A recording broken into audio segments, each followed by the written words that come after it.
Ya, sekuyisikhathi sekusile. Sikhanyisa iy'bani-ke manje zokhokho.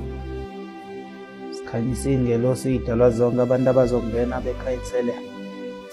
Phela nangabe ungena esigodlweni, kukhanyiswa iy'bani, ukhuleke, ucelele ukuthi abantu abaphile.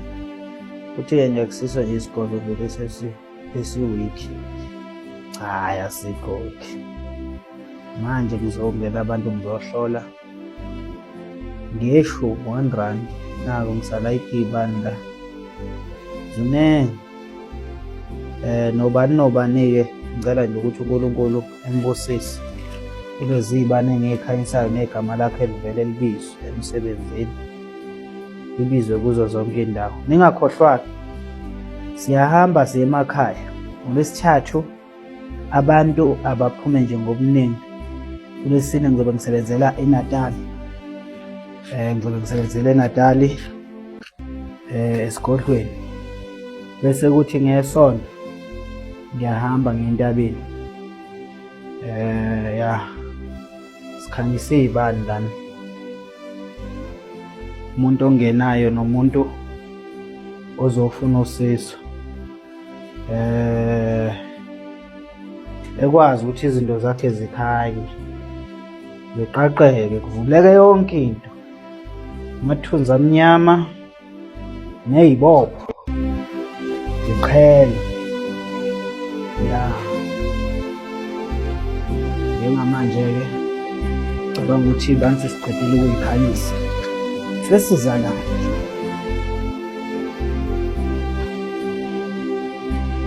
Siza la manje. Lana-ke kubuya kuthiwa lokhu ukukhulekela abantu. Ukuthi nobani mhlawumbe onedlozi elivalwayo likwazi ukuthi nangabe ngena lana ekwazi ukuthi isizakale, ngoba kunabantu abanamadlozi avalwayo nebephuka bethi bawufuna usizo kubantu into yokuthi usiza ukuthula nesimo sokuthi idlozi lomuntu lisuke selivaliwe, livalwe ngempela nginci ukuthi usabe de ufuna impilo uyithole. Impepha-ke akusiyo ukuthi impepha, kunomuntu engeke ngithi hayi impepha ushise kwagogo. Impepha uyisayini yokukhuluma nabaphansi abangekho, yabo. Impepha ngalesikhathi mawusuka uguqa uthandaza kusuka intuthu iyaphezulu, impophe isuke ikhulumela ukuthi isayini yakhona ukhuluma nabaphansi, ukhuluma nabantu abangasekho. Nokukhuluma nabantu abangasekho phela le ntuthu nozukhumbula ibambekiwe umoya. Kusho ukuthi nomuntu ongasekho emhlabeni usuke sesemoyeni, akasekho enyameni, umphefumulo wakhe usuke sowumoya. Niyalibona lolu khozi lolu.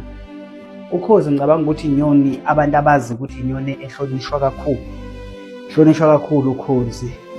Kodwa ngizukwanda kakhulu ngoba nibona kule sayini kunebhubesi. Kulelokho ibhubesi leli, ukhozi lolu, ishumi lolu ehleli phezulu. Kushuthi ishumi liyinkazimulo likhanyisa yonke lento. Inkosi le ibhubesi, niyazi ukuthi ibhubesi akudlalelwa kulona. Ukhozi noma ngathiwa liqhamukapi nelike laphakanga, kusuka iy'nyoni zifuna ukulilandela zilishaya. Hhayi ngoba zilishaya amandla nalo. Nobani lento ikwazi ukuyocaphuna ufishi emanzini iphume nawo, indize nawo ihambe udla. Ngicela ukunishiya kanjalo kaSidibaneni abantu abazi ukuthi kusasa uLwesithathu ngicela abantu bezoqoqa konke okukhona. Angifuni ukushiya washa, ngifuni lutho. Abantu abeze kwi-special bezothatha yonke into, umshonqisi, sibunge, umshovo. Ngicela ukuthi abantu bezowuthatha. Ngiyabonga uNkulunkulu enibusise.